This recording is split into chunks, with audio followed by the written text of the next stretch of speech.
जय योगेश्वर। आज मैं जो कहानी कहने जा रही हूँ इसका नाम है मयूर ध्वज।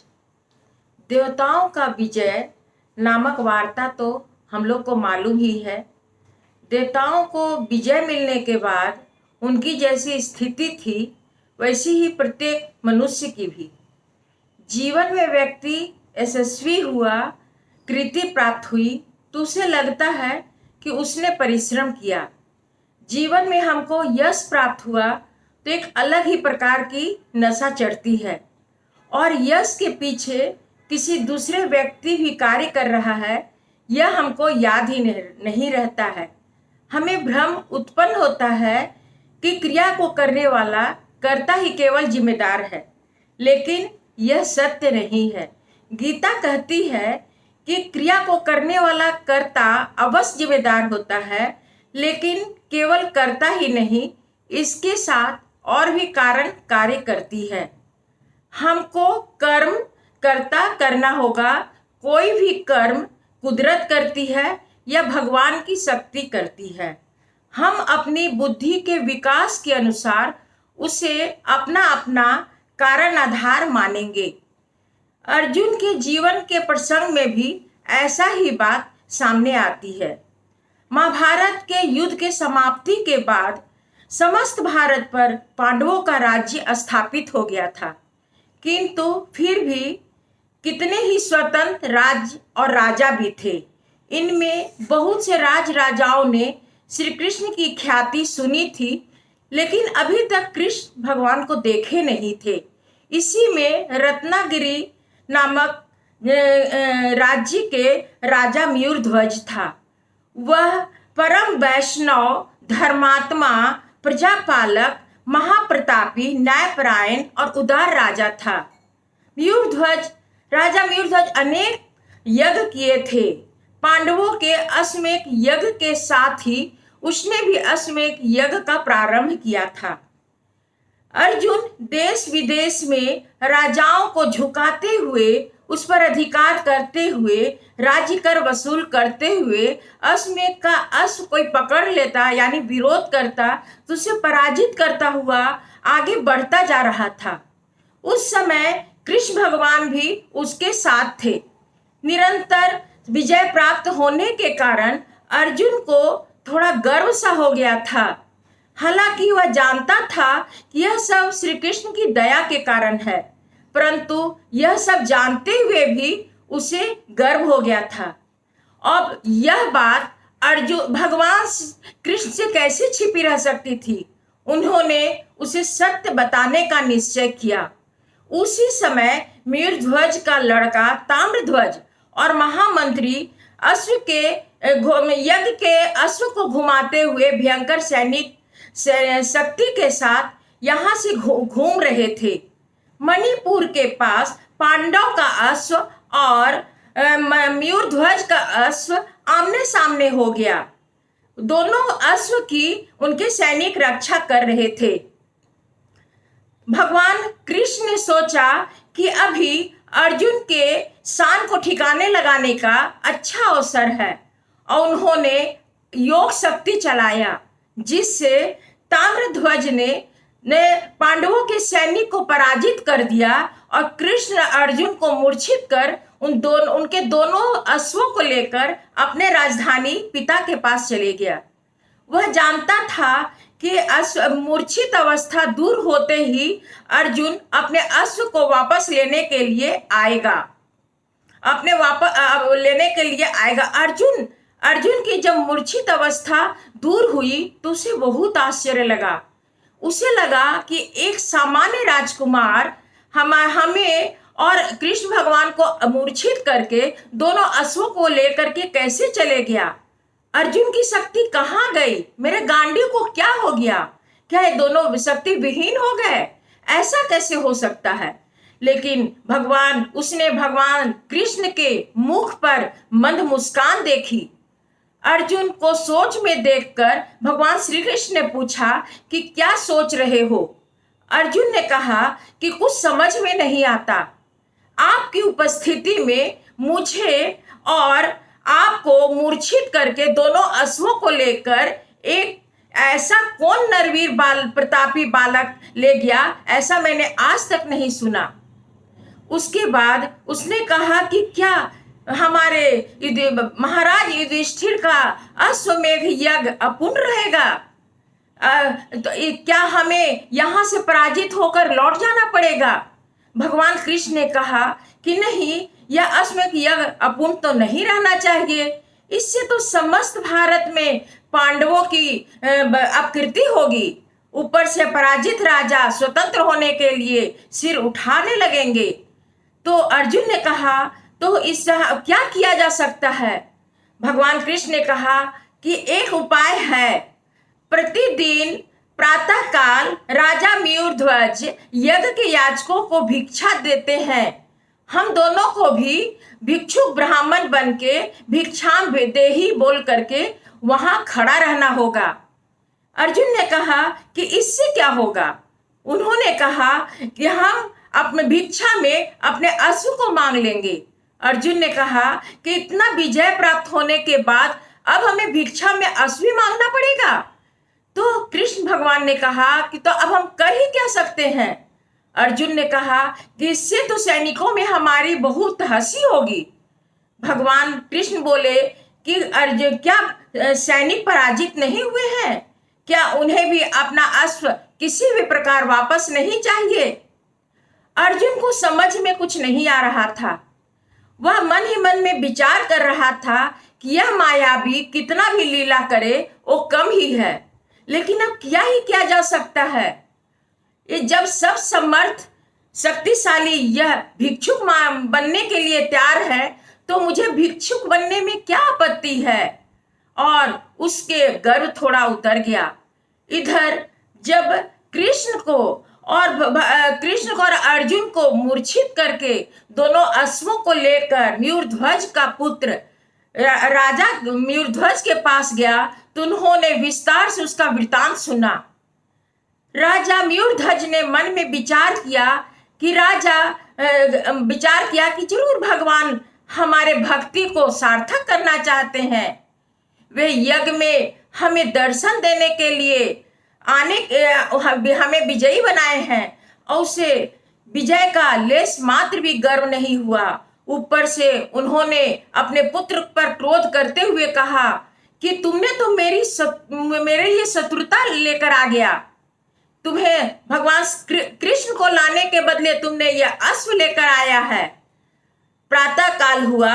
यज्ञ का प्रारंभ होते ही दो तेजस्वी भिक्षुक यज्ञ का दीक्षा लेकर के राजा मयूरध्वज के पास भिक्षाम देही कह के गया। ऐसे अपूर्व तेजस्वी भिक्षुक को देखकर मयूरध्वज आनंदित और आश्चर्यचकित हो गया। उसके यज्ञ में आज तक पहले ऐसे तेजस्वी भिक्षुक नहीं आए थे। वह मन में सोचने लगा कि ये कौन है और क्या मांगेंगे। उसने दोनों तेजस्वी भिक्षुक को आसन देकर उनकी विधिवत पूजा की और दान मांगने के लिए कहा। भिक्षु का भेष धारण किए हुए भगवान कृष्ण ने कहा कि हमारे इच्छित वस्तु यदि तुम दे सकते हो तो बोलो, तब मैं मांगूंगा। मयूरध्वज ने सोचा कि यह कोई साधारण भिक्षुक नहीं है। उन्होंने कहा कि आप यदि मेरा सिर भी मांगिएगा तो मैं देने के लिए तैयार हूं। उसके बाद कृष्ण भगवान बने भिक्षुक ने कहा कि मैं और मेरा पुत्र तुम्हारा यज्ञ का दर्शन करने के लिए आ रहे थे।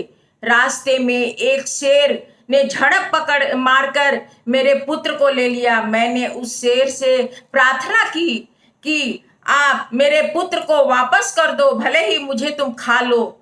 इस पर वह जो शेर था वो देव रूप था। उसने मनुष्य की भाषा में हमें कहा कि एक शर्त है, जिसे तुम पूरा करोगे तो मैं तुम्हारा पुत्र को मुक्त कर दूंगा।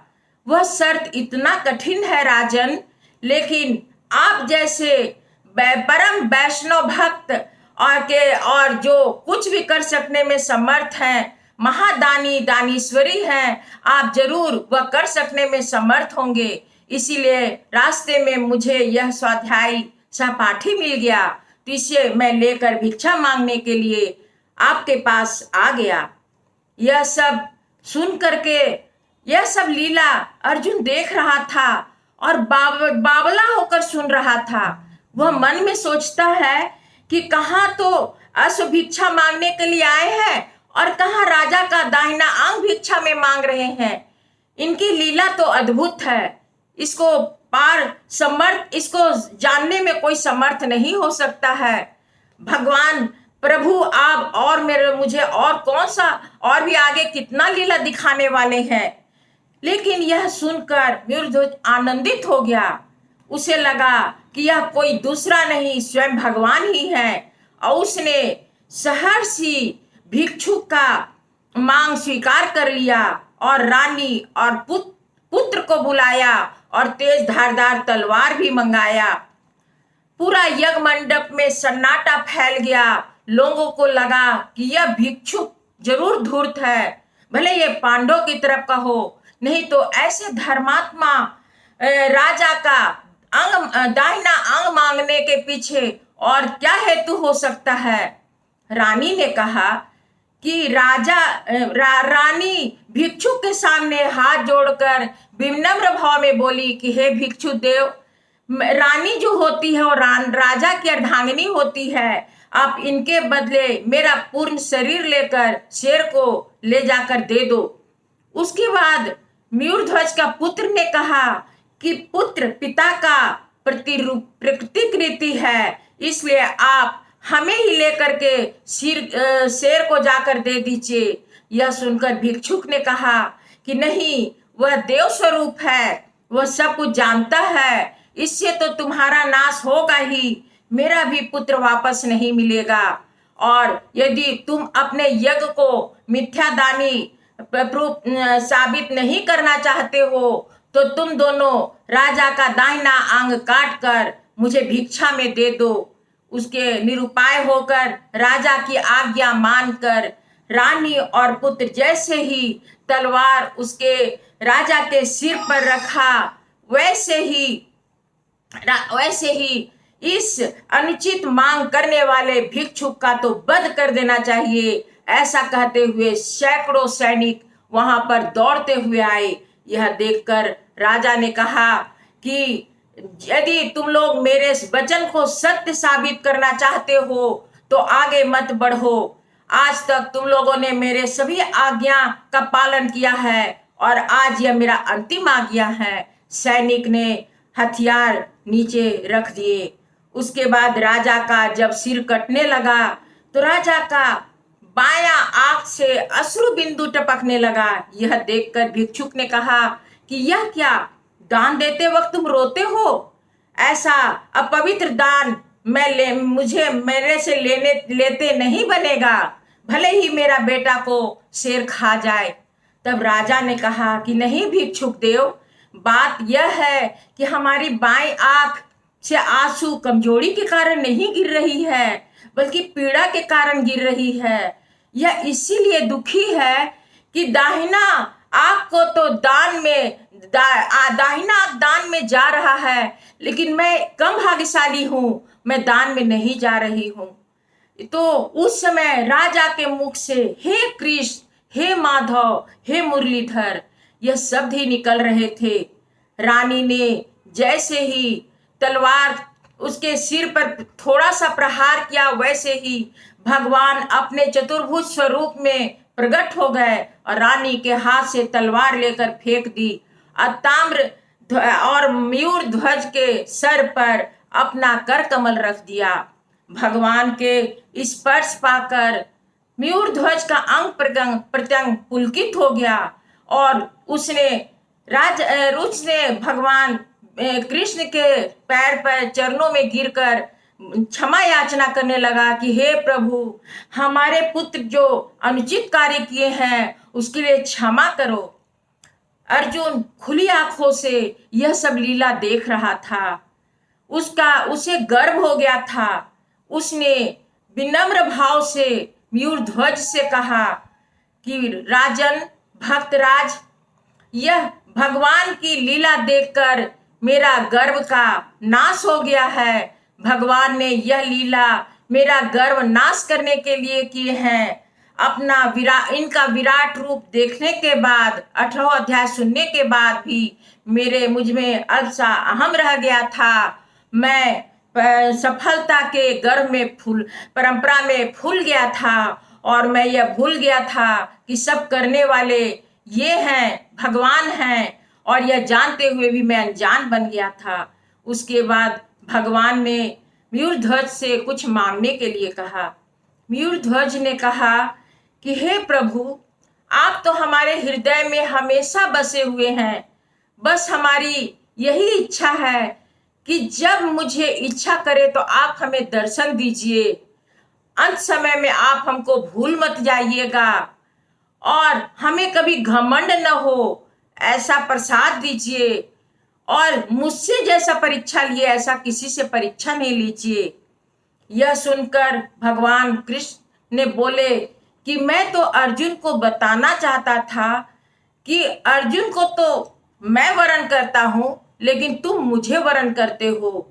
उसके बाद मयूरध्वज ने भगवान कृष्ण और अर्जुन को अपने राजमहल में ले गया और वहां प्रेम पूर्वक उनका अतिथि सत्कार किया और सैनिकों को भी शिविरों से बुलाकर उनका स्वागत किया। भगवान के हाथों से ही अपने यज्ञ का केहुति करवाया और अपने यज्ञ में ही अर्जुन को उसका अश्व वापस दिया। अर्जुन भी राजा मयूरध्वज को अपने यज्ञ के जोहिती के समय हस्तिनापुर पधारने का निमंत्रण दिया और अपने अश्व को लेकर आगे बढ़े। Thank you.